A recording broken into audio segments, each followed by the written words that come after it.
Check sound. One, two, three. And check sound again. One, two, three. Kembali lagi di podcast Angkringan Malam Season 3 edisi Ramadan. Here we go.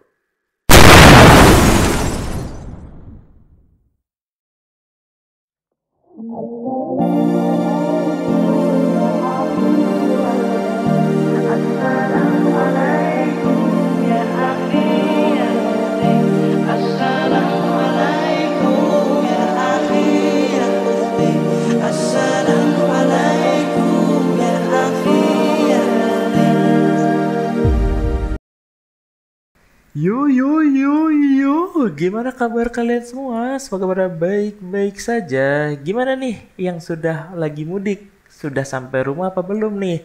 Atau jangan-jangan lu pada lagi dapat ini nih apa namanya kerja lembur dari bos lu.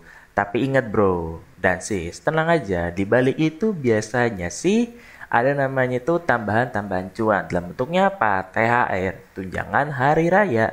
Jadi lu santai aja bro. Hehe. Nah, para sematang kali ini dengan bulan yang masih Ramadan tentunya dan pastinya sedang fase-fasenya mudik. Nah, pas banget nih. Kali ini kita akan ngebahas dan juga tentunya mengupas tuntas tentunya tentang paradoksal dari fenomena mudik. Tetapi gue nggak bahas ini dalam bentuknya secara common sense, no. Tuban, gue lebih fokus kepada bagaimana caranya bentuknya itu adalah si paradoks ini tuh lagi terjadi di keadaan kita sehari-hari. Bahkan orang-orang zaman sekarang itu tidak memahami bahwa dari tahun lalu ya kan sampai 2 tahun sebelumnya bahkan sampai tahun ini itu sangat berbeda jauh malahan. Dan jujur aja menurut para bahasanya apa ya kayak para kementerian, para ahli dan lain itu mengatakan bahwa tahun 2025 dan terkhususnya adalah lebaran ini adalah kayak bahasanya itu finalnya final lah.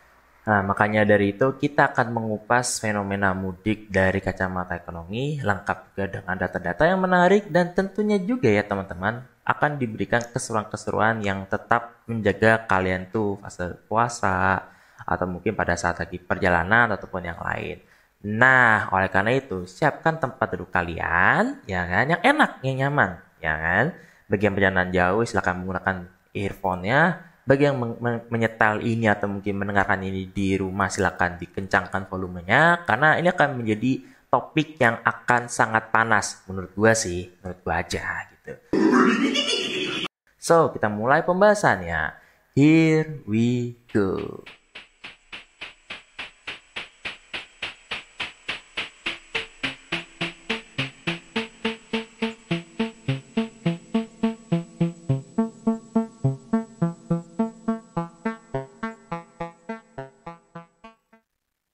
Oke, kita mulai dari yang paling mendasar dulu ya teman-teman tentang apa sih mudik itu sendiri. Jadi bagi yang nggak tahu nih ya, yang nggak tahu doang, ingat, yang nggak tahu mah skip aja, canda-canda. Oke, jadi mudik ini tuh adalah sebuah ritual tahunan yang tak terpisahkan dari Lebaran itu sendiri teman-teman.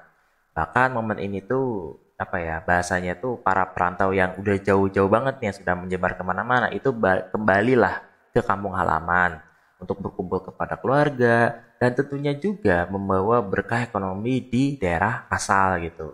Tapi apakah mudik tahun ini tuh masih sama dengan tahun sebelumnya atau justru ada perubahan yang benar-benar signifikan gitu? Nah, kalau misalnya kita lihat dari data ya, jumlah penumpang angkutan udara, ya kan, dan juga yang lain gitu ya. Tapi gue khususnya kepada angkutan udara yang domestik sepanjang 2024 ini, itu tuh sudah mencapai 63,7 juta orang. Maksudnya naiklah 1,76% dibanding tahun 2023. Tetapi entah kenapa, ya kan, kalau misalkan kita lihat dari 2025, apakah benar-benar sama kayak tahun lalu atau malah lebih baik lagi? Nah, ini ada hal menarik nih. Jadi menurut survei yang terbaru dari Kementerian Perhubungan tahun 2025, jumlah pemudik itu menurun sebesar 20%. Gitu. Bayangin aja cuy, 20%. Yang dimana ini benar-benar berdampak kepada sektor udara domestik. Nah, lantas bagaimana yang kayak kita-kita nih yang mau apa bahasanya ya kayak mobil, naik angkutan umum ataupun yang lain. Itu juga sama bre gitu loh. Itu sebesar 24%. Maksudnya kalau misalnya kita pakai kalkulasinya adalah jumlah orang yang tahun 2024 itu berjumlah 193,6 juta orang itu menjadi 147,1 juta orang. Wow, ini benar-benar bahasanya tuh apa ya? Bukan sekedar angka yang kayak apa ya bahasanya? Biasa aja gitu. Tapi teman-teman ya, ini tuh merupakan sebuah tanda bahwa ada sesuatu yang terjadi di balik bahasanya itu fenomena ini loh, yang dimana yang awal itu 193,6 juta menjadi 147,1 juta gitu loh. Ini benar-benar kayak bahasanya itu apa ya, sangat agak aneh gitu. Tetapi kalau misalnya kita pakai kacamata ekonomi ya teman-teman, kita bisa melihat bahwa ini tuh benar-benar terjadi dikarenakan adanya itu pelemahan. Maksudnya pelemahan tuh kayak pelemahan daya beli masyarakat loh, atau mungkin bahasa apa ya ekonominya tuh deflasi lah. Dan juga ada juga pun kayak bahasanya tuh tekanan ekonomi struktural. Contoh, di awal tahun 2025 dengan ada namanya anggaran, maksudnya efisiensi anggaran dalam bentuknya undang-undang itu benar-benar terjadi namanya PHK massal, habis itu ada namanya turbulence dari para pengusaha-pengusaha yang dimana masih di akar rumput harus bisa mengkonvert dirinya supaya lebih kayak middle class atau mungkin kayak middle class to high class gitu. Itu benar-benar terjadi gitu. Contoh, kemarin deh, gue mengambil contoh dari fenomena dari penelitian gue dari skripsi gue, yaitu TDESA itu sendiri. TDESA pada saat awal-awal itu masih apa ya, low to middle lah gitu loh, target pasarnya gitu. Dan juga secara sistematisnya itu masih kayak masih oke lah, karena emang tingkatannya buat orang menjual dan juga membeli sebuah produknya itu minuman gitu. Tapi pada saat sekarang gitu itu terpaksa harus bisa dibuat GoFood lah, maksudnya masuk GoFood ya, masuk GoFood, masuk GrabFood, bisa diorder ke online dan lain-lain. Alhasil apa? Persiapan yang kurang matang dan juga kebijakan yang notabene itu menekan, dan terlebih lagi ada namanya itu pajak-pajak yang gue sampai saat ini masih belum diberikan secara transparansi. Maksudnya ini pajak apa gitu. Cuma katanya ada pajak yang dimana tuh menekan kepada ya para UMKM itu. Karena gue ambil contohnya TDESA, ya kayak begitu juga lah modelannya gitu. Nah ini benar-benar terjadi di dalam konteksnya adalah tekanan ekonomi struktural. Ataupun karena orang-orang tuh mulai berpikir ulang tentang soal prioritas pengeluaran mereka. Apalagi dengan kebutuhan dasar yang secara primer kayak makanan, minuman, itu yang makin lama makin mahal. Contoh, pada saat gue makan di Purwokerto, makan 10.000 itu masih enak banget. Bahkan bisa masih dapat naspat. Sedangkan kalau misalnya gue makan di Tangerang nih, ya, lagi makan di Tangerang itu harganya 15 sampai 18 ribu, bahkan bisa sampai 20 ribu. Itu masih di under 20.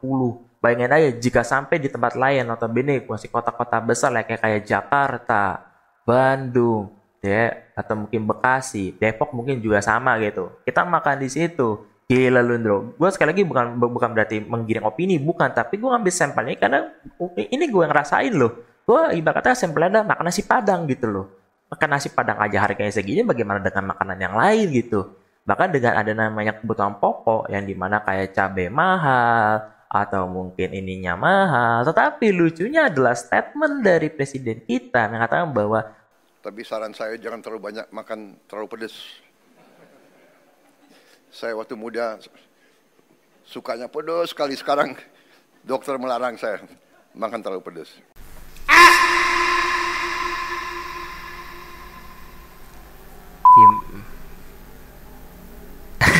Anjir, gue punya presiden gini amat ya. Tenang. Itu presiden dari Wakanda. Gak mungkin Indonesia, gak mungkin. Indonesia itu presiden yang luar biasa. Itu gak mungkin, enggak gitu. Itu Wakanda. Wakanda forever. Wakanda forever. Makanya itu ini benar-benar kayak ya Allah ya Karim gitu. Tapi juga ada yang lebih lucu gitu. Kementerian yang dimana itu menyuruh warganya itu misalkan kayak tanam kentang sendiri, cabai sendiri di depan rumah gitu loh. Ya gimana ya? Mungkin di sisi lain ya baik karena untuk bisa kita belajar. Mungkin begitu pikirannya, begitu. Tapi pada saat di sisi lain itu ibarat kata ya pemerintah itu sudah hopeless gitu loh. Udah nggak bisa apa-apa lagi. Nah lantas kalau misalkan lu pada udah berkata seperti itu, ngapain lu maju jadi menteri gitu loh. Ngapain jadi menteri kalau misalnya lu nya udah hopeless ini itu. Oke lah, mungkin kita sebagai anak muda yang cuma bisa mengkritik lah, bahkan sampai dibilangnya anjing menggonggong lah sama presiden kita kayak Biar anjing menggonggong, kita akan maju terus. gitu loh. Tapi tetap aja gitu, kita pun anak muda pun masih peduli dengan keadaan negara kita gitu loh. Nanti kalau misalnya kita keluar negeri dibilangnya gak cinta tanah air gitu. Gimana sih gitu loh. Tapi pada saat kita di sini malah gak dihargai. Gimana sih? Kan seperti kayak paradoksal gitu loh. Kan jadi apa ya? Kayak maju kena, mundur juga lebih kena lagi gitu loh. Bahkan lebih lucu lagi dengan keadaannya ya. Ini sekali lagi ini benar-benar dampak yang paling besar adalah isu dui fungsi ABRI gitu. Kalau misalnya kita pakai kacamatanya, kita pakai kacamata secara sosiologis itu sendiri ya. Kalau misalnya kita lihat secara pengesahan RUU, rancangan undang-undang TNI itu sendiri, kan ada beberapa sub sektor yang dimana itu TNI itu bisa apa bahasanya ya, bisa aktif di bagian-bagian sipil gitu. Kalau misalnya non sipil diwajibkan buat pensiun. Tetapi kalau misalnya kita pakai akal waras yang masih sehat, ya sekali lagi yang namanya kalau udah dikasih lobang itu buat tikus masuk, pasti kan akan masuk terus-menerus kan. Nah, lantas seperti ini juga lah kondisinya gitu loh. Kenapa begini itu malah diizinkan buat masuk gitu loh. Dan lebih lucu lagi dengan keadaannya pembuatan undang-undang dasar ini dibuat ya di hotel, di Free Marathon atau di daerah Jakarta lah pokoknya gitu. Itu kan kelihatan bahwa ini tuh masih tergesa-gesa gitu. Plusnya lagi adalah dengan ada nama isu dui fungsi Polri juga yang akan hadir, itu benar-benar kayak negara ini tuh negara apa sih gitu loh. Ini fungsinya apa gitu loh. Ini kita mau dibikin semi apa Korea Utara tapi kelakuannya begini, tapi kalau misalnya dibilang kayak Indonesia emas tapi dibilangnya cemas, tapi kalau misalkan dibilangnya apa ya tapi itu kan terlalu paradoksal banget loh. Jadi kayak udah nggak bisa gitu. Bahkan ini menurut para para pengamat ekonom dari dunia ya daerah yang kayak Forum Ekonomi Dunia itu mengatakan bahwa tahun 2030 itu adalah masa Indonesia itu bubar sini itu dalam aspeknya ekonomi yang dimana kayak pajaknya makin tinggi, hutangnya lumayan besar, habis itu nilai konversi ke mata uangnya juga lumayan gede. Karena baik lagi di tahun ini aja di tahun 2025 angka duit rupiah itu sudah 16.600-an. Paling perkiraan kami, maksudnya kami itu gue punya teman-teman gitu yang notabene emang pengamat saham yang udah emang pro banget lah bahasanya gitu. Itu katanya itu akhir tahun 2025 itu bisa goes to 20.000. Bayangin aja, duit 20.000, buset lu.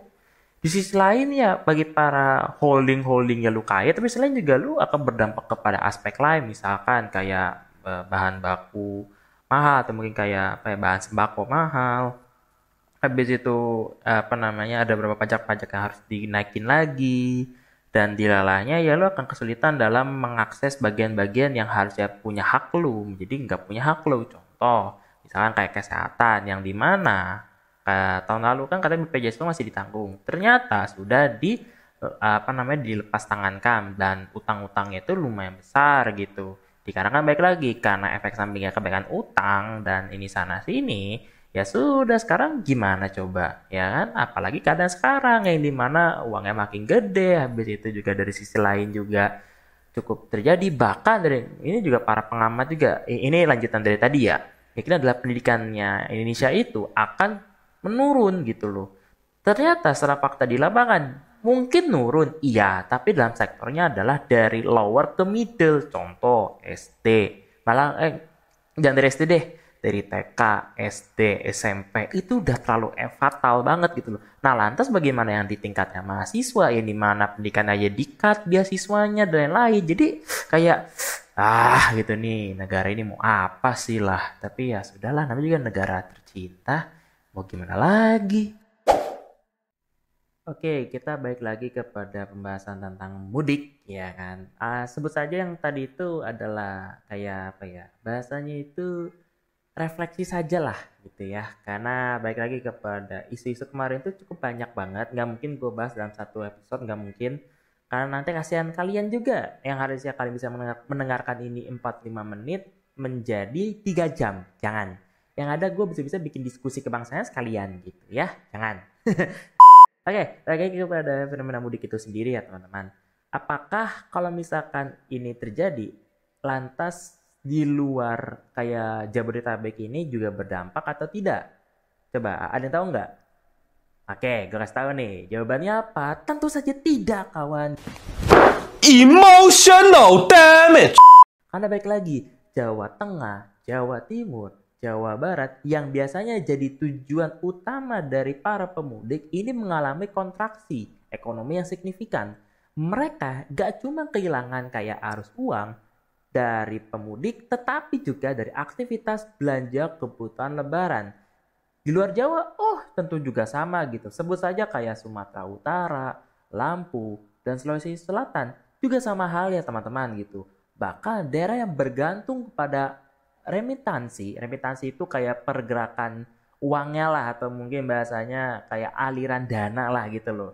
THR dari para perantau seperti kayak NTB, Nusa Tenggara Barat, Nusa Tenggara Timur itu juga kena imbasnya gitu loh. Dan juga ada beberapa daerah-daerah yang mungkin bisa dikecualikan dikarenakan baik lagi kepada basis ekonominya sudah kuat secara sektornya lokal gitu loh. Sebut saja kayak Yogyakarta dan Bali dikarenakan mungkin lebih resilient. Karena apa? Karena baik lagi dua kota ini tuh memiliki sektor pariwisata dan konsumsinya itu cukup lumayan oke gitu. Bahkan tingkatnya itu secara nasional bahkan secara global. Karena baik lagi para bule ya kan, yang orang-orang yang berkulit putih itu liburannya ke sana gitu loh. Sebenarnya nggak cuma ke Jogja dan ke Bali, tapi rata-rata itu pada ke Jogja atau nggak Bali itu sendiri. Ditambah lagi dengan UMKM di sana juga sama halnya kayak di daerah-daerah sekitar. Tetapi baik lagi pangsa pasarnya cukup lumayan besar bos gitu loh. Dan juga mainnya itu nggak cuma kayak apa ya, kayak perusahaan yang kayak ya udahlah setahun 2 tahun mati gitu, enggak gitu loh. Bertahun-tahun masih hidup gitu loh, berdekade-dekade juga tetap hidup gitu loh. Karena baik lagi dua kota ini tuh paling apa ya, penariknya tuh luar biasa lah. Bahkan sampai orang luar negeri menanyakan tentang apa yang kamu tahu tentang Indonesia. Ya pasti kalau nggak tentang Bali ya Jogja itu sendiri, seperti itu. Tapi baik lagi tentang mudik itu sendiri ya teman-teman.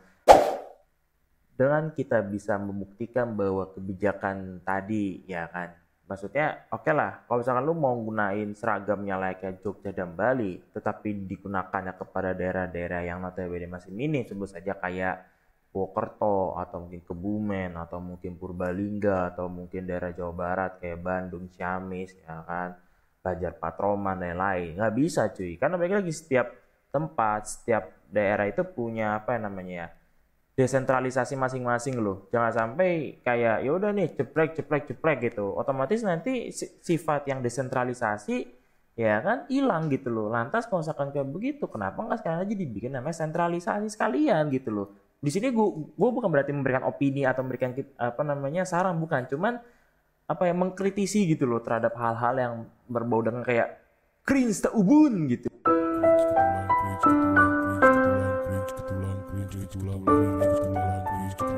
Kenapa semua ini terjadi Tuhan? Why gitu? Why gitu? Kenapa Tuhan? Aku tuh sudah gak kuat Tuhan. Why gitu loh? Krisnya teedan. Tapi apakah itu saja dampaknya? Ya baik lagi, tentu saja tidak dong kawanku. Karena baik lagi, dengan penurunan jumlah pemudik terjadi di tengah ekonomi yang sedang nggak baik saja atau mungkin kayak masuk angin, bahkan kayak ini tuh semuanya tuh baik-baik saja, yang penting tuh apa, pangan gitu ya. Tentunya ini benar-benar apa bahasanya ya, ya cukup parah lah. Bahkan kita lihat dari 2 bulan kemarin aja itu sudah deflasi berturut-turut loh sama 2 bulan loh. Bayangin, ini baru tahun 2025 itu sudah terindikasi melemahnya permintaan domestik. Artinya orang-orang itu pada menahan belanjanya karena mereka khawatir dengan kondisi ekonomi di depan. Kemarin pada saat gue lagi jalan sama doi gue itu ke mall, gue dapat kabar dari dia itu katanya tuh ada nama itu bantuan. Dan gue nanya dong, bantuan apa sih gitu loh.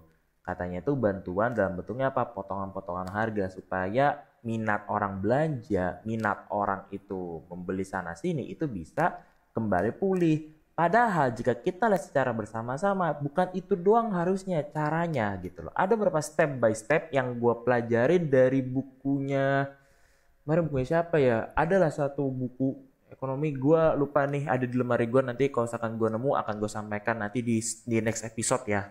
Kalau misalkan ada tolong diingetin gitu.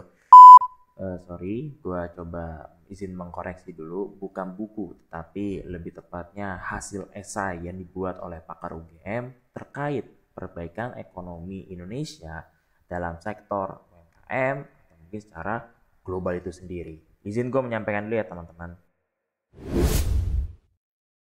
Dia mengatakan bahwa ada beberapa strategi gitu supaya ekonomi kita tentunya itu bisa balik gitu, nggak cuma kayak potongan-potongan gitu. Jadi yang pertama itu adalah kita bisa memfokuskan kepada baik lagi tentang pertama suntikan modal kepada para UMKM, itu satu. Yang kedua adalah pemanfaatan IoT gitu, maksudnya Internet of Things, supaya kayak orang-orang yang notabene masih belum menggunakan internet, misalkan kayak masih penjualan secara offline itu bisa dibantu loh. Karena jujur aja nih, gue pernah nemu di sebuah daerah kota di Tangerang gitu ya, sama daerah Jakarta itu belum ada yang menggunakan teknologi kayak pembayaran secara digital gitu, kayak QRIS atau mungkin apa gitu. Tapi untuk transfer bank ada, cuman untuk kayak QRIS ini tuh masih belum ada gitu. Nah mungkin bisa jadi ke area itu bisa dimanfaatkan gitu.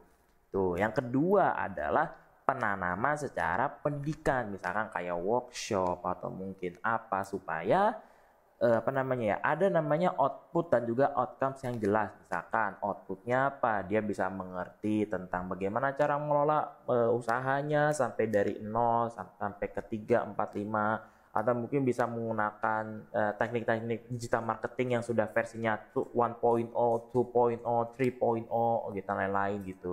Dan yang paling outcomes-nya adalah dia itu bisa trainingnya itu secara bersertifikat loh, supaya apa yang dia sudah pelajari itu tuh ada buktinya loh, bentuknya apa, training itu sendiri, maksudnya si sertif itu sendirilah, sertifikat gitu. Dan yang terakhir adalah menggunakan bahasanya kalau menurut ini tuh menambah kayak sebuah pengunggulan komoditas. Jadi pengunggulan komoditas itu sebut saja gini deh. Kita ambil sampel kotanya itu Purwokerto, yang dimana orang tahu Purwokerto pasti dengan identik produknya adalah mendoan gitu.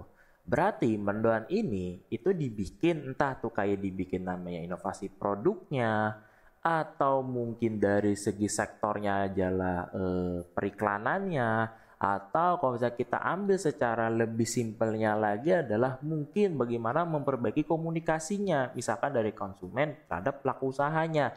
Contoh, yakni adalah feedback. Feedbacknya itu apa sih gitu? Feedback itu adalah bentuk si para konsumen, pelanggan, atau mungkin customer itu bisa memberikan penilaian terhadap produk yang si pelaku usaha ini berikan gitu. Misalkan kayak tadi tentang mendoan gitu. Ternyata di lalanya itu nemu sebuah penilaian tentang kayak ini mendoannya kayak terlalu gurih nih, harusnya kan agak sedikit lembek supaya khasnya mendoan itu bisa keluar gitu. Itu contoh gitu.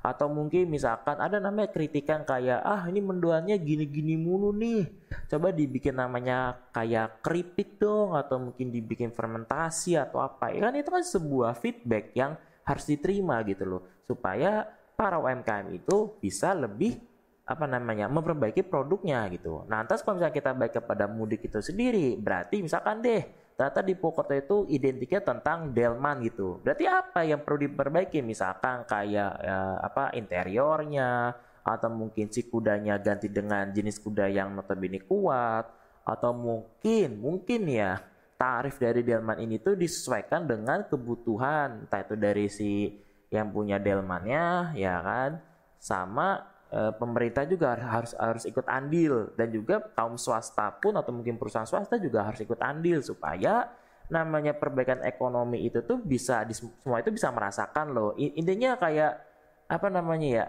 Ya saling bermutualisme lah, atau mungkin apple to apple lah, mau dibanding-bandingin pun ya sama-sama bermanfaat, kayak gitu aja gitu.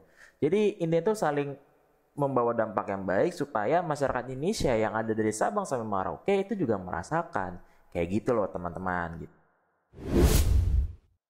Nah, balik lagi nih tentang konteks pertama tadi ya. Di sisi lain ya teman-teman, dengan ada namanya ancaman PHK di sektor manufaktur dan jasa, itu semakin memperparah kehati-hatian konsumsi. Ditambah lagi ya teman-temanku, kebijakan Bank Indonesia yang membatasi pasokan uang tunai dengan dalih dengan transisi digital, justru itu ternyata memperburuk loh teman-teman. Maksudnya memperburuk likuiditas di daerah yang infrastrukturnya belum siap gitu. Faktanya, menurut survei BI tahun 2024, itu 65% masyarakat masih mengandalkan uang tunai untuk THR dan juga belanja lebaran. Jadi kalau uang fisiknya itu dikurangin, lantas apa kabar terhadap ekonomi rakyat kecil? Baik, karena gini deh, kita pakai akal sehat deh ya. Kita pakai akal sehat yang benar-benar sehat loh. Rakyat kecil yang megang HP secara apa bahasanya ya, megang HP oke lah mungkin anak remajanya, tapi orang tuanya yang ngerti HP itu pun masih kayak apa, masih gaptek loh. Lantas tiba-tiba nih dikasih kebijakan bahwa tek tek tek tek. Nah orang tua yang misalkan masih kayak nih, gua kasih uang THR atas apa pakai amplop deh, atau mungkin kayak yaudah nih kasih kayak langsung secara tunai gitu. Mungkin di sisi lain ya kita bisa yang si anak remaja ini seneng gitu loh, bisa langsung dijajanin atau apa. Nah tapi kalau misalkan tiba-tiba kebijakan di atas langsung dibatasin, efek sampingnya apa? Ya tadi ancaman PHK ada, pajak dinaikin ada, likuiditas keuangannya malah berdampak juga gitu loh. Dan otomatis daerah-daerah yang harusnya itu bisa memperbaiki infrastrukturnya atau mungkin secara primer, sekunder, tersier kena sama juga gitu. Lantas apa yang mau transisi digital gitu loh. Karena baik lagi, kita warga Indonesia membuat sebuah kebijakan tidak pernah melihat dari akar rumput. Maunya apa? Lihat dari atas. Oke, atasnya baik, tapi kan lihat dari bawah juga, bos, gitu loh. Kalau lu pengen lihat kebijakan, lihat dari bawahnya dulu. Siapa akar rumput? Contoh deh, masyarakat sekitar lu, RT RW, camat, ya kan, daerah tingkat wali kota, gubernur, ya kan, daerah dari situ dulu gitu loh. Baru ke tingkat pusat pun enak gitu. Tapi kalau pusat langsung kayak jeder, ya aneh gitu loh. Tapi jujur, gue ngambil sampel ini tuh, gue ambil statement gini aja deh. Bukan ambil sampel, tapi statement dari Bapak Deddy Mulyadi. Sorry kalau misalkan salah namanya, tolong dikoreksi ya. Dia kan salah satu gubernur Jawa Barat nih. Dia pernah bilang di salah satu videonya mengatakan bahwa saya itu kerja udah jarang di kantor. Kenapa?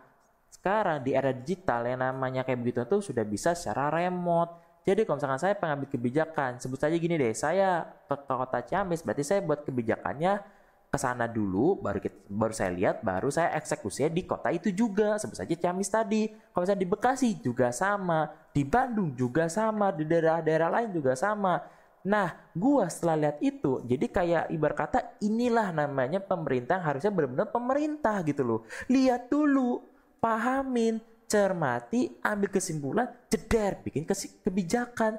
Jangan kayak jeder, bikin kebijakan. Kayak kemarin deh, kebijakan tentang, ini mungkin agak sedikit jauh tentang pembahasan mudik, cuma masih relate terhadap realitas pasar itu sendiri, yakni adalah kebijakan pembatasan pasokan LPG. Otomatis apa? Memakan korban jiwa. Bayangin, kebijakan itu harusnya kan nggak bisa makan korban jiwa. Ini malah kena korban jiwa. Karena apa? Dibatasin pasokan resellernya. Otomatis apa? Orang mau beli begitu tuh langsung ke pusatnya langsung. Otomatis apa? Ya tambah macet, ya tambah lama. Bahkan otomatis yang harusnya orang pengen makan, jadi harus nunda makan juga. Tuh, pikirin ya. Hei pemerintah, sadar diri Anda. Hei kamu! Kamu jelek, sadar diri. Tidak ada yang mau ngentot. Jangan salah loh teman-teman, meskipun digitalisasi itu bagus, tapi kalau dipaksakan tanpa kesiapan, hasilnya bisa kontraproduktif. Alih-alih memudahkan, justru kita tahu bersama malah memperlebar kesenjangan ekonomi kita. Ketika akses internet itu masih terbatas, misalkan kayak masih di daerah-daerah kayak ya hanya daerah-daerah yang masih besar-besar lah gitu loh, yang masih kayak wah Jakarta, Bekasi, Depok, Jawa Tengah, yang masih kayak ya daerah-daerah masih oke gitu, Yogyakarta, Jawa Timur ya. Tapi kalau misalkan daerah pelosok, apa kabar tuh? Apakah sudah ada internet? Boro-boro internet, listrik aja? Ayo, bagaimana coba? Apa kabar gitu? Ya meskipun sudah katanya pemerintah sih sudah merata pembangunan listrik, tapi kan pembangunan internet apa kabar coba? Kemarin deh, gue kemarin KKN di daerah, sebut saja deh gue daerah Cimanggu deh. Daerah Cimanggu aja, itu masih daerah Cilacap Barat loh.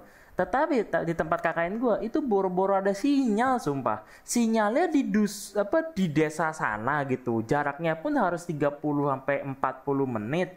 Tapi pada saat tempat gue, buset, udah kayak daerah tertinggal jauh gitu loh. Jadi tandanya apa? Pemerintahnya aja belum siap gitu loh. Nah lantas tiba-tiba dengan kebijakan keuangannya dari BI ini adalah digitalisasi. Lantas apa kabar? Gitu loh. Meskipun oke lah, gue sampai masih kayak apa ya namanya? Di sisi lain senang, di sisi lain juga apa namanya ya? Masih sedih gitu loh. Di sisi yang senang ini adalah atau yang terharu gue adalah di daerah situ tempat gua KKN itu sudah gua temuin adalah orang sudah menggunakan pembayarannya digital, yakni adalah QRIS. Alhamdulillah sudah ada. Tetapi sedihnya adalah pada saat gua tanya gitu, ini kebijakan dari pemerintah atau inisiatif sendiri? Jawabannya apa? Inisiatif sendiri. Di sisi lain adalah pemerintahnya bodoh amat, seolah-olah kayak bodoh amat, tapi masyarakatnya itu mau nggak mau apa ya berubah dengan cara apa ya berusaha supaya oke nih, sekarang sudah go digital nih, berarti apa? Butuh QRIS, butuh ini, butuh itu gitu loh. Pemerintahnya ini apa kabar nih gitu loh. Kan hati kita yang masyarakatnya kayak makin nyes gitu loh, kayak fuck. Edukasi finansial ini tuh benar-benar sangat berdampak luas loh. Minimal workshop beberapa minggu kan bisa lah gitu, atau mungkin kayak dijadwalin misalkan sebulan berapa kali kan harusnya bisa dong, kan duitnya pemerintah kan lebih banyak daripada rakyat. Orang bayar pajak aja kita yang bayar, anak pejabat aja yang pengen beli iPhone aja kita juga yang bayarin kok. Dalam bentuk apa? Gaji dari mana? Kan pajaknya masyarakat juga. Coba anak pejabat pengen kuliah di tempat internasional, kita yang bayarin, ya kan? Orang mau beli Lamborghini Aventador atau mungkin Lamborghini Gallardo atau mungkin yang lain, kita yang bayarin. Mau beli apa namanya? Jeep itu tuh yang harganya miliaran rupiah, kita juga yang bayarin. Dan bentuknya apa? Pajak juga. Masa iya sih? Kita juga yang harus buatin workshop kan, malu-maluin ya kan, harusnya kan pemerintah gitu aja.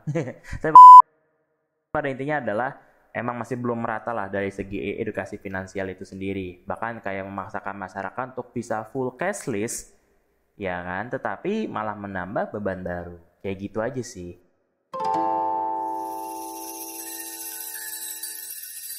Nah ini menarik nih teman-teman. Dengan tradisi mudik selama ini adalah mesin penggerak ekonomi lokal, ya kan? Kayak sektor transportasi, UMKM, retail, dan jasa logistik ini benar-benar menggantungkan hidupnya pada gelombang konsumsi selama Lebaran. Tapi dengan jumlah pemudik sebesar 46,5 juta orang pada 2025, dampaknya bisa memangkas peredaran uang sebesar 93 hingga 232 triliun. Gila ya? Bukan sekedar angka di atas kertas loh, tapi ini adalah cerita nyata bahwa ribuan pedagang kaki lima yang di terminal itu bisa kehilangan pelanggannya. Pengemudi yang di angkutan umum pun juga mendapatkan kayak pendapatannya menyusut. Dan juga pengrajin lokal, entah itu kayak batik, kayak tadi kayak apa namanya tempe mendoan, atau mungkin daerah-daerah yang notabene punya pengrajin lokal itu bisa apa namanya ya kesulitan lah dalam menjual produk-produknya, apalagi mendekati Lebaran yang harusnya bisa menghasilkan omset mungkin bisa jutaan atau mungkin puluhan, tapi gara-gara ini jadi downgrade gitu. Jadi ini bukan sekedar kayak wah tiket pesawat itu lebih murah daripada tahun ini. Enggak gitu caranya, enggak gitu loh. Tapi lebih kayak wah pasar kita seret nih gara-gara siapa? Kebijakan pemerintah kayak gitu. Nah lalu efek domino ini juga ya teman-temanku para pendengar angkringan malam ini itu benar-benar lebih luas lagi loh. Tidak cuma secara sektor formal gitu, tapi sektor informal yang jadi tulang punggung ekonomi masyarakat menengah ke bawah itu juga paling rentan dalam dampaknya deh. Coba deh kita membayangkan bareng-bareng gitu, dengan harga pangan naik, BBM naik, uang kan harusnya kan bisa berputar secara lebih cepat gitu loh, atau mungkin ya santai lah gitu. Tapi gara-gara begini itu seolah-olah kayak uang itu cepat muter tapi cepat menguap juga. Karena apa? Terlalu terlalu berlebihan lah gitu loh. Jadi gue malah mikir gitu, bisa jadi yang harusnya kita bisa bernostalgia dalam bentuknya mudik, kayak berpikir-pikir ulang kembali lagi deh, kita mau mudik atau enggak gitu loh. Kan jadi kasihan ya kan. Lihatlah dan bukalah mata hatimu, melihatnya lemah terluka, namun semangatnya takkan pernah pudar hingga Tuhan kan berikan. Oke, mari kita bahas lebih dalam lagi teman-teman. Dengan perputaran uang, ya kan, baik lagi dengan perputaran uang di Idul Fitri tahun 2025 itu diprediksi juga turun.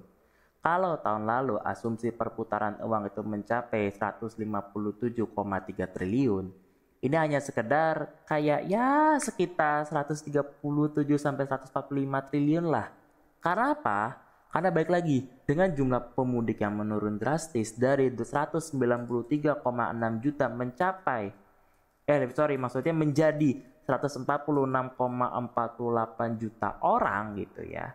Ini menurut Wakil Ketua Umum Kadin ya kan, Kadin Indonesia yakni Bapak Sarman Simanjorang. Jadi faktor-faktor utama tadi barusan itu yakni adalah kayak jarak liburan. Katanya sih jarak liburan itu berdekatan gitu antara Nataru dengan Idul Fitri gitu. Yang kedua adalah tekanan ekonomi yang membuat masyarakat itu tuh lebih kayak sering menabung daripada membelanjakan gitu. Mungkin desainnya benar gitu loh, desain benar menabung itu. Tapi kalau misalkan terlalu over menabung gitu juga kasihan juga gitu, kasihan yang lain juga. Dan terlebih lagi dengan maraknya PHK dan juga angka biaya hidup juga makin tinggi, itu juga benar-benar sangat berdampak. Itu menurut Bapak Sarman Simanjorang selaku Wakil Ketua Umum Kadin Indonesia.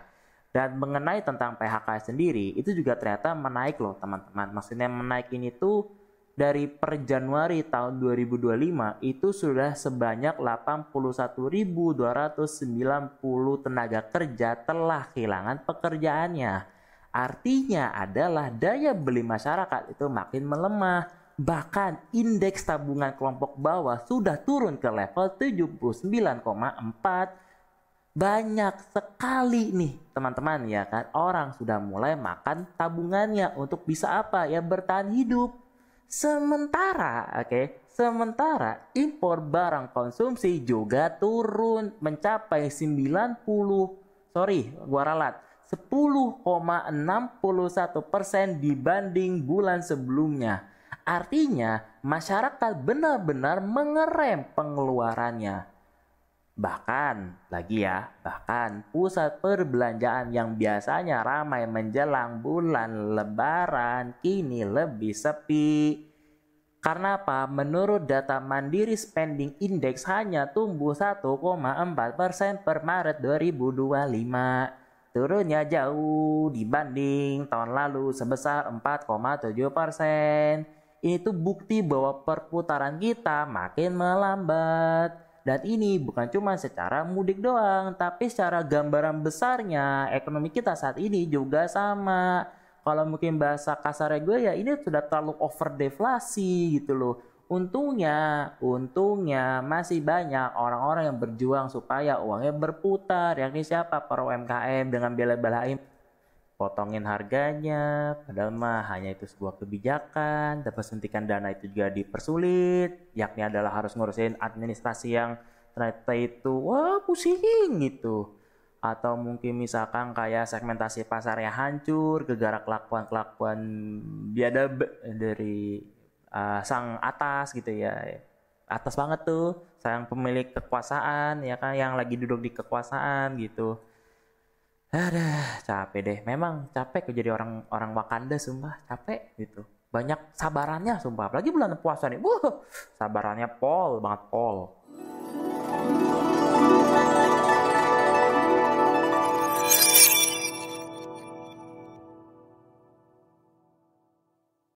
Sekarang kita sampai pada pertanyaan besar. Lantas ini salah siapa gitu? Eits, tenang dulu. Bulan puasa harus tenang, harus enjoy, harus fleksibel, ya kan? Jangan buru-buru nyalain gitu ya. Meskipun tadi ngomong kata pemerintah, tapi tenang aja, bisa jadi bukan pemerintah, bisa jadi kita masih berpikir positive thinking gitu kan? Kan kita sebagai masyarakat yang SDM itu tinggi, ya kan? Dikatakan negara maju, ya kan? Kita harus apa? Berpikir positif dulu nih, ya kan? Mari kita lihat kebijakan yang sudah ada pemerintah. Memang punya sejumlah mungkin ya, bahasanya itu banyak strategi lah untuk bisa kayak bahasanya mudik 2025. Misalkan kayak program mudik gratis, pengaturan arus lalu lintas. Tapi jujur aja nih, jujur aja ya, mohon maaf nih, bukan mau menggurui, bukan. Tapi ini lebih terlihat kayak apa ya? Simbolis nggak sih? Hah? Ini simbolis kan ya? Dibilang nyentuh akar permasalahan? Kayaknya enggak loh, sumpah. Contoh deh, kayak tadi kan, itu tadi tuh tentang kayak program mudik gratis, pengaturan arus lalu lintas, atau mungkin kayak penurunan harga tiket pesawat, atau mungkin diskon untuk kayak kereta, atau mungkin bus. Tapi tetap saja ya, yang menguntungkan tuh siapa? Ya para menengah ke atas gitu. Dan otomatis apa? Yang sebenarnya korban adalah yang menengah ke bawah, terkhususnya apa? Ya para menengah gitu. Jadi gini, ada sebuah podcast antara orang ekonom UI dengan salah satu yang gue sering nonton, Bapak Gita Wirjawan selaku mantan dari Kementerian investasi gitu ya. Dia mengatakan bahwa yang menjadi korban dari segala korban adalah menengah itu sendiri. Karena apa? Yang kaum menengah itu dia itu sering pengeluarannya gede, dia seperti kayak sapi perah, dan terlebih lagi ini tuh intinya aja, gue ingin menyampaikan aja gitu. Dan yang terakhir adalah dia tuh hanya bisa merasakan fasilitas, tapi yang bisa merasakan kayak impactnya secara nyata hanya bawah dan atas. Yang menengah apa? Ya nggak tahu. Makanya itu yang makin kaya ya makin kaya, yang makin miskin ya makin miskin, yang makin diperah, oh tentu jadi kayak sapi perah bos, seperti itu. Tapi kita balik lagi kepada tentang mudik itu sendiri ya. Oke, jadi dengan penurunan tiket pesawat itu sebesar 13-14%, dan juga tiket kereta pun kayaknya ada diskon 30% atau mungkin berapa persen gitu, gue lupa. Cuman lu bisa cek di kereta KAI ya. Kalau saya ditanya gitu apakah bagus?